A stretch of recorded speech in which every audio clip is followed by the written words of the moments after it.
Hi friends, இன்றைக்கி முருங்கைக்கீரை தண்ணியில் ரசமும் எப்படி வைக்கிறதுன்னு வாங்க வீடியோக்குள்ளே போகலாம். முருங்கைக்கீரை பொரியல் அது வச்சு தாளிக்கலாம். நான் தண்ணி வச்சுருக்கேன். தண்ணி தாராளமாக வச்சு வேக வச்சுக்கலாம். தண்ணி நல்லா கொதிக்கட்டும். நம்ம கீரையை நல்லா சுத்தமாக அலசி எடுத்துக்கலாம். தண்ணி தாராளமாக ஊற்றி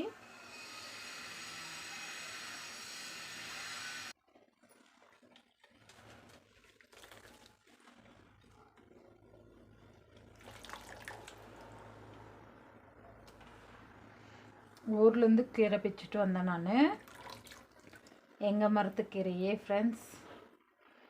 ஆனால் கொஞ்சம் லைட்டாக வாடிடுச்சு. நேற்று பிச்சுட்டு வந்தேன், இன்றைக்கி சமைக்கிறேன். முருங்கைக்கீரையை பொறுத்தவரை ஃப்ரெஷ்ஷாக செய்யணும். பட் என்ன பண்ணுறது, ஊர்லேருந்து பிச்சுட்டு வந்தால் ஒரு நாள் ஆகிடுது சமைக்கிறதுக்கு. நம்மளுக்கு அழைச்சி எடுத்தாச்சு. தண்ணி இந்த மாதிரி நல்லா சூடு ஏறின பிறகு நம்ம சுத்தம் பண்ணி வச்சுருக்கிற கீரையும் இதிலையே சேர்த்திடலாம்.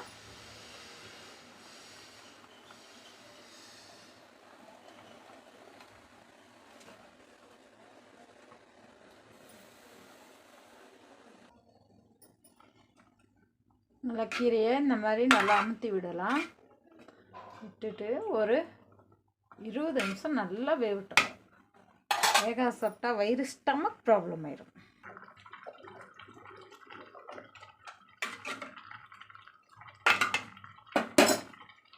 நம்ம கீரை வேகிறதுக்குள்ளே ரசத்துக்கு ரெடி பண்ணிடலாம். தக்காளி 2 பழம் பெருசாக எடுத்துருக்கேன். பூண்டு, புளி,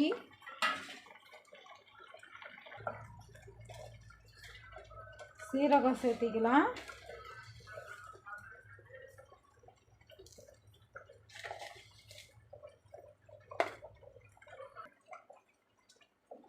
மிளகு, வரமிளகாய் இதை ஆட்டி எடுத்துக்கலாம். நம்ம ஆட்டிட்டோம். இதை கொஞ்சமாக தண்ணி சேர்த்திட்டு இப்படி கலக்கிக்கலாம். ஏன்னா நம்ம தாளிக்கும் போது கெட்டியாக இருக்கும் இல்லையா, அதனால். முருங்கைக்கீரை தண்ணி ரசத்துக்கு தாளிச்சிடலாம். எண்ணெய் சேர்த்திக்கலாம்.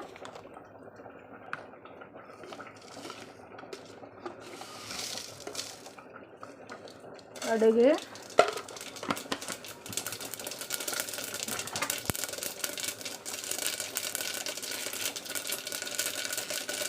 பெருங்காயம்,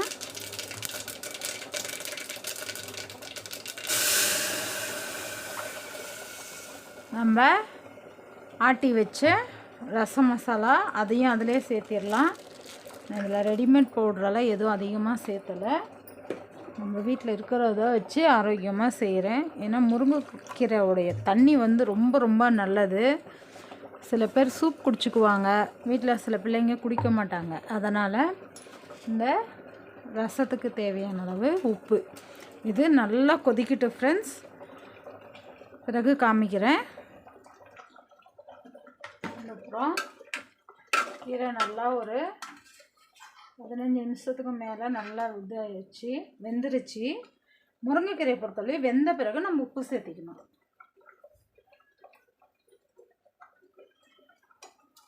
இப்போ கீரை வெந்துருச்சு. நம்ம உப்பு சேர்த்திட்டு ஒரு 3 நிமிஷம் போல் விட்டோங்கன்னா நம்மளுக்கு உப்பு எல்லா கீரைக்கும் கரைஞ்சி வெந்துடும். கீரை வெந்துருச்சு. ஸ்டவ்வை அணைச்சிடலாம். இந்த புறம் ரசம் நல்லா கொதிக்குது. இன்னும் ஒரு 5 நிமிஷம் போல் கொதிக்கட்டும். பாத்திரம் வச்சுக்கலாம். அது மேலே ஓட்டை குண்டா அதையே வச்சுட்டு நம்ம வேக வச்சுங்க இல்லையா கீரை, அதை எடுத்து இதில் வடிச்சிடலாம் ஃப்ரெண்ட்ஸ்.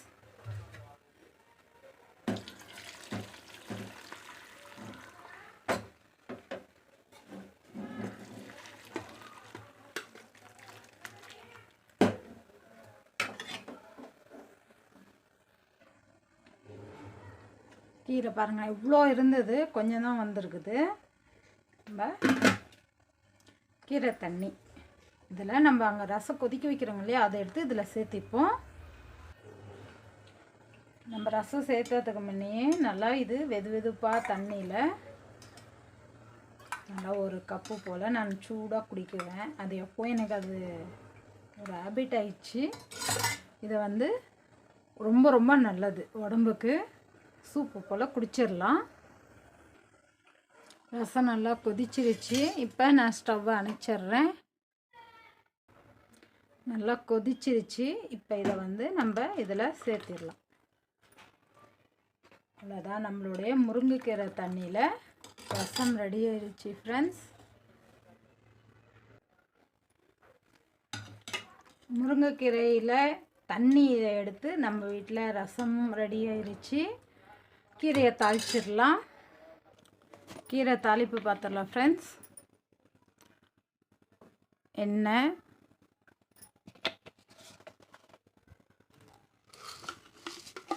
நீங்கள் கீரை கூட கொட்டை ஏதாவது கொட்டை, காராமணி, பாசிப்பருப்பு எதுனாலையும் சேர்த்திக்கலாம். பச்சை பயிறு, மொச்சக்கொட்டை. நான் இன்றைக்கி வந்து வெறுங்கீரை தான் தாளிக்கிறேன். கடுகு சேர்த்திட்டோம். கடுகு நல்லா பொரியட்டும். கட் பண்ணி வச்சுருக்கிற வெங்காயம்,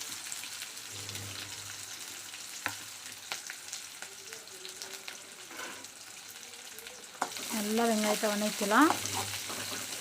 நீங்கள் முட்டை விருப்பம் இருந்தால் இந்த வெங்காயம் வதங்கின உடனே நம்ம அதில் முட்டையை உடைச்சி வதக்கிட்டு கீரை சேர்த்திக்கலாம். அன்றைக்கி முட்டை சேர்த்துறதில்ல, அதனால் வெங்காயம் வதங்கினதும் டைரெக்டாக கீரை சேர்த்திக்குவேன். கொஞ்சமாக தூளுப்பு, நம்ம கீரைக்கு ஏற்ற மாதிரி காரத்துக்கு மிளகாய் தூள் அதுவும் சேர்த்திட்டு இப்படி ஒரு பெரட்டல் அப்படி ஒரு பெரட்டல் பெரட்டிட்டு ஸ்டவ்வை சிம் பண்ணிடுங்க. பண்ணிவிட்டு நம்ம வேக வச்சு வடித்து வச்சோங்க இல்லையா கீரை, அதையும் இதிலே சேர்த்திடலாம். சேர்த்துட்டு நல்லா கிளறி விட்டுக்கலாம்.